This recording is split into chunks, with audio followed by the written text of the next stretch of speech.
박철순 자문위원과 대가의 시선, 경기 분석 진행하도록 하겠습니다.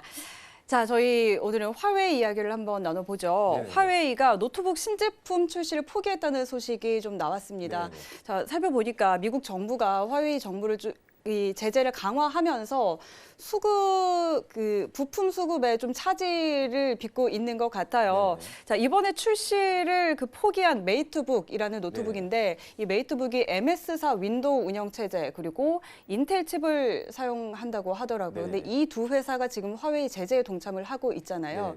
그래서 좀 이런 부품 수급이 어려워졌다고 하는데 사실 화웨이는 이 모바일 쪽 스마트폰이 주력 상품이라서 그렇죠. 지금 노트북이 출시를 좀 미룬 거는 당장의 큰 타격은 아닐 텐데 만약에 이게 스마트폰까지 좀 번진다면 네네. 상황은 좀 안 좋아질 것 같거든요. 어떻게 볼 수 있을까요? 자, 일단은 화웨이 제재가 계속적으로 미국에서 진행이 되면서 굉장히 이슈가 계속 되고 있습니다. 자, 그런데 일단은 사실 지금 노트북에 대해서 문제가 생겼지만 스마트폰으로 확산이 될 수도 있겠죠. 계속적으로 미국이 좀 강하게 대응을 한다고 한다면요. 자, 하지만 지금 상황에서 우리가 봐야 되는 것들은요.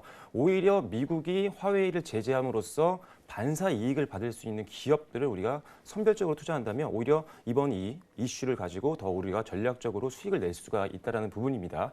자, 지난주가 아니고요. 화요일 밤 방송이었죠. 화요일에 소개드렸던 한 종목 아렌토 테크놀로지 같은 경우도요. 화웨이에 부품을 납품할 수 있는 가능성이 있는 기업이었기 때문에 오히려 이번 이슈에 수혜를 받을 수 있다라는 부분 때문에 여러분들께 소개를 해드렸던 것처럼 우리가 지금 이런 이슈를 통해서 오히려 반사 이익을 받는 기업들을 우리가 매수를 한다라고 한다면요. 오히려 이런 것들을 악재로 받아들이지 않고 오히려 긍정적인 효과를 좀 이끌어낼 수 있는 그런 전략이 될 수 있기 때문에 우리는 이슈에 맞춰서 거기에서 수혜를 받는 종목만 찾아서 베팅을 하면 되는 겁니다. 그래서 오늘 교육 시간에도요. 그런 종목들 많이 준비했으니까요. 방송 끝까지 좀 시청해 주셔서 좋은 종목도 가져가시면 좋을 것 같습니다.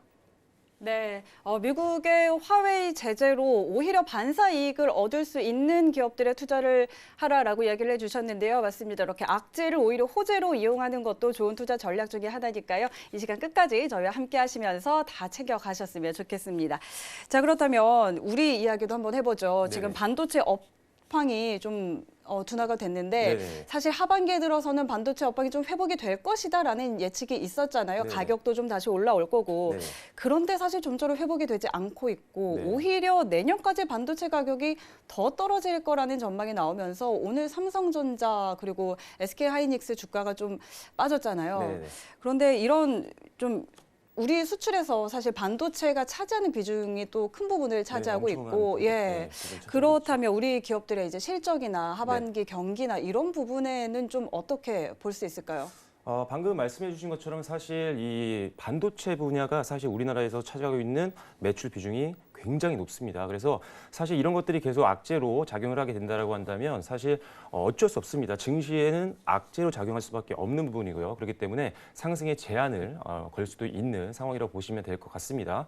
자, 하지만 반도체 업종이 안 좋다는 얘기는요. 굉장히 오랫동안 지속이 됐고요. 실제로 반도체 업황이 안 좋으면서 실적도 계속 안 좋게 나왔던 게 사실입니다. 실적이 굉장히 많이 줄었었거든요. 그래서 자, 제가 방송을 지금 최근에 서울경제TV에서 한 3개월 정도 방송을 이어오면서 사실 반도체 업종을 한 번도 언급을 드린 적이 없습니다. 그만큼 지금은 실제로 이익이 성장이 되고 있는 기업들을 베팅을 해야 되는 상황이기 때문에 제가 반도체 업종을 설명을 안 드렸던 거고요. 거기다가 지금과 같이 반도체 업종에 안 좋은 이슈가 나왔을 때는 더욱더 우리가 접근을 하면 안 된다고 보시면 될 것 같습니다. 악재가 있는데 매수를 한다? 말이 안 되는 거죠. 그렇기 때문에 일단은 당분간은 반도체 업종을 쳐다보지 않으시는 게 좋을 것 같고요. 일단 반도체 업황이 안 좋으면 증시 전체적으로도 안 좋을 수가 있기 때문에 지수에 베팅하는 것보다는 지금은 개별적인 종목에 투자를 해야 되는 상황이다라고 보시면 될 것 같습니다. 계속적으로 여러분들께 지금 시장에서 가장 성장을 하고 있는 산업들 위주로 여러분들께 소개를 해드리고 있기 때문에 이런 종목들 위주로 좀 매도를 좀 하신다면 충분히 하반기 증시가 올라가지 못한다고 하더라도 수익 충분히 가져가실 수 있을 것 같습니다. 네. 자, 맞습니다. 저희 박철순의 실전 트레이딩 이 시간에서는 한 번도 박철순 자문위원이 반도체 관련주를 언급을 하지 않았는데요. 자, 그만큼 실적이 좀 좋지 않고 전망이 좋지 않다는 뜻이겠죠. 자, 그렇기 때문에 지수에 베팅하는 것보다는 지금은 개별 종목 을 더 주목하라라는 이야기를 해주셨습니다. 자, 이런 개별 종목들은요, 저희 이 시간 통해서 계속해서 언급해드리고 있으니까요. 이 시간 끝까지 저희와 함께 하시면서 다들 많이 챙겨가셨으면 좋겠습니다.